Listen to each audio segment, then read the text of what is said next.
La question des médicaments en vente libre se posait parce que c'était un peu chaotique comme système de contrôle. Donc, on avait des produits qui étaient disponibles hors pharmacie, qui posaient certains risques pour la population ou qui pouvaient être mal utilisés et masquer des problèmes de santé. D'autre part, il y avait certains produits qui étaient limités à la pharmacie qui n'avaient pas réellement besoin d'une limitation. Donc, il y avait un ménage à faire. Santé Canada avait, de par la loi sur les aliments et drogues, le mandat de distinguer les conditions d'étiquetage des produits, mais pas le lieu de vente ou le point de vente des produits, qui a toujours été une prérogative professionnelle. Comme les provinces n'avaient pas exercé ce pouvoir-là, toute la décision relevait de Santé Canada.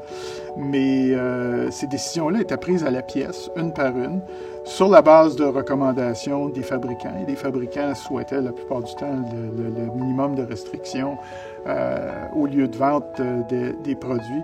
Il n'y avait donc pas un système d'évaluation des conditions d'utilisation requises pour les médicaments en vente libre.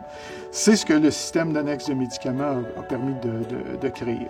Peu de gens se sont objectés à l'existence d'une annexe 2 qui était vraiment sous contrôle pharmaceutique, où les médicaments n'étaient pas disponibles en vente libre.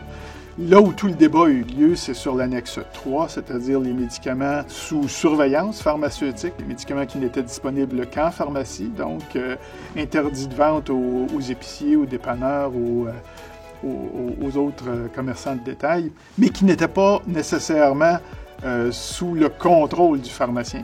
On a eu à convaincre aussi les pharmaciens, parce que la création de l'annexe 2 amenait un surcroît de travail, une certaine restriction pour certains produits.